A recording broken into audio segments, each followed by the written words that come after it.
Yo, YouTube fam, how y'all doing? TM Nation, how y'all doing? It's your boy Tecmo here again, and I'm back with another review and unboxing. And today we're going to take a look at the newly released Skullcandy Indies. And based on the specs, they look solid for the price. They're a budget pair of completely wireless earbuds from Skullcandy. Right now, they're priced at $79.99, which is a pretty good price for the specs and the features that you're getting. And those of you that have watched my videos in the past, in terms of earbuds, right now, what I'm rocking are the Galaxy Buds. And these pretty much are perfect for me because all of my phones are Samsung devices. I have a Note 9 and I have a S10. And they just work perfectly. They have the wireless charging capability and the sound quality is pretty good as well. But in this video, I'm going to take a look at both of them to see if the Skullcandies can knock my Galaxy Buds off. It's going to be pretty hard to do because I've been using the Galaxy Buds pretty much exclusively since I got my S10. But you know Skullcandy is known to have some pretty deep bass, so if these deliver, they might be able to take down my Galaxy Buds. But that being said, y'all know how I do it. Let me bust the box open for you and give you some specs. Then I'll test out how much the Skullcandies leak sound. And then I'll give you my overall opinion on the comfort, the call quality, the design, all of that good stuff. So that being said, let's get right into the unboxing. Y'all stay tuned. Alright guys, so taking a look at the box, with Skullcandy you always get pretty good presentation. The overall vibe and feel of the presentation is that you're getting a premium level product. And the box is like an accordion style design. You have some quick references on the left. And then you have see-through plastic on the right, so you have an idea of what the case and your earbuds look like. And inside of the box, you get everything you would expect to get. You get your user manual. You get a micro USB charging cable. I wish it was USB Type-C, but we'll roll with it. You get 2 pair of extra ear tips. And you get your earbuds and your charging case, of course. Now taking a look at the charging case, it does have a nice design. It's a little bit larger than some of its competitors. And the earbuds should give you about 4 hours worth of playback time on a single charge. But using the charging case, you'll get up to 4 more additional charges. So if you put that together, you can use the combination for up to 16 hours worth of usage. And you do have LEDs on the front of the case to let you know how much charge you have left.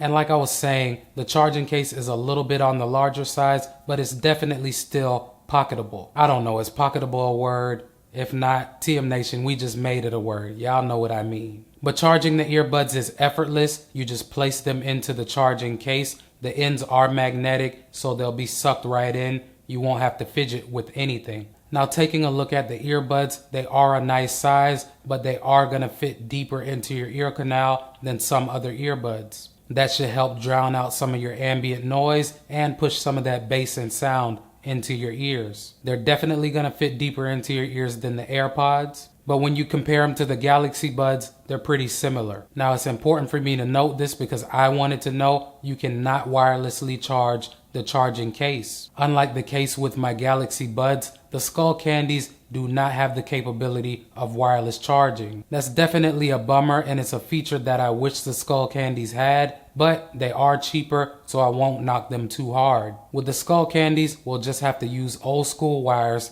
to charge the case. With my S10 having the ability to charge my Galaxy Buds on the go is a feature that saved me many times. And pairing the Skullcandies is effortless. Just open the case and take them out. The earbuds will automatically pair to one another. From there, just find them on your device, connect to them, and you're good to go. And placing the Indies in my ears for the first time, they are super comfortable, no issues in terms of comfort. Now, like I said earlier, they do fill up most of your ear space, so you're not gonna have much room for them to fall out. And comparing the Indies to the AirPods in terms of fit, I would definitely take the Indies. They definitely have more cushion as the AirPods are just earbuds. And overall, they feel more solid and stable in your ears. Now comparing the Indies and the Galaxy Buds, I wouldn't give the nod to either one. They're both really comfortable. Now I'm going to do a leakage test for you here in a minute on the Indies, but I must say they are impressive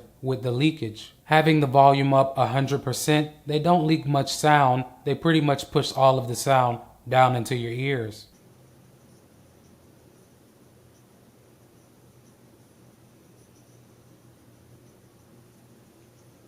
Now the Galaxy Buds, on the other hand, they do leak some sound, and I'll show you that here in a minute.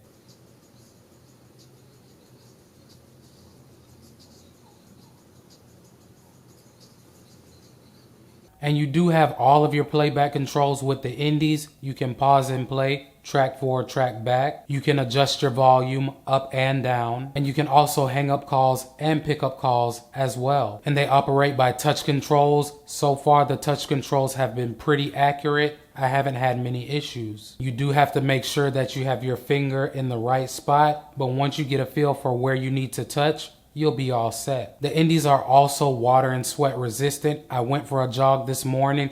They stayed in place perfectly the whole time. Even when I got sweaty, I didn't have any issues whatsoever keeping them into my ears. To give you a better idea of how much space they take up in my ears, as you can see, they pretty much take up all the space. There's not much room for them to fall out or move around. Next, let's talk about the call quality. I did make a few voice calls using the earbuds. I was able to hear who I was talking to just fine. The call quality was crystal clear, and each person that I called said I sounded pretty clear as well, and they didn't have any issues hearing what I was saying. And while I was on one of my calls, I walked downstairs into the garage and I didn't get any disconnection. That's one of the benefits of having Bluetooth 5.0. I can move all around my house and not lose connection. Now let's talk about the sound quality. These are impressive, but they're not perfect. Now first, the highs and mids are pretty clear. They're clearer than I thought they would be. You can hear all of the details in your music, so that's definitely a plus. For scores, I would say the highs and mids are about an 8.5. Now these also do pack a good amount of bass for a pair of true wireless earbuds, but it's not that deep and punchy bass you would expect from a Skullcandy product. It sounds more like an artificial type of bass, and if you turn your music up 100%,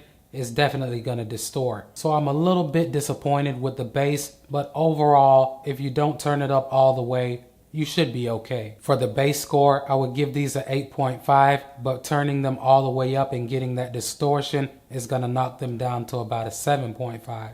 So taking everything into consideration, these will not be taking the place of my Galaxy Buds. The Galaxy Buds just work perfectly with my Samsung Note 9 and my S10. And like I said, the charging case with the Indies does not provide you with wireless charging.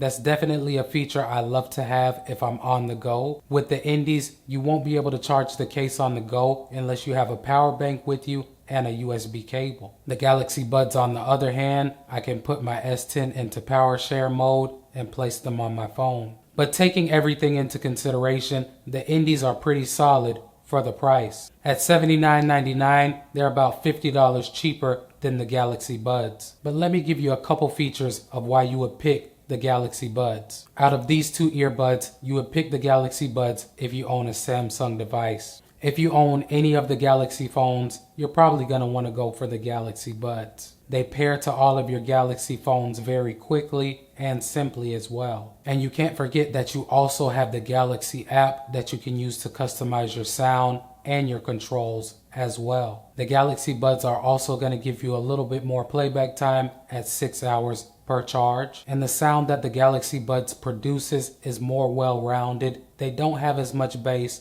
but they are clearer. With the Galaxy Buds, you won't get that distortion that you'll get with the Indies if you turn them up 100%. Now with the Indies, you'll probably want to pick these up if you don't want to spend over $100. Again, $79.99 is not a bad price for these given the functionality. If being able to charge the case wirelessly is not a big deal to you, you won't miss that with the Indies. And if you're looking more for a bassy earbud, you might want to look towards the Indies as well. Like I said, you will get some distortion when you turn them up 100%, but with the Indies, you'll definitely feel the bass. All in all, I definitely think that there's a market for these, and I think that people will see the value in the Indies. The overall design is nice, but they're not perfect, and I don't expect them to be at $79.99. But that being said, guys, if you have any questions or something that I didn't touch on, let me know. I'll try to answer your question. But until next time, like I always say, y'all be safe, y'all stay positive, and most importantly, I hope y'all have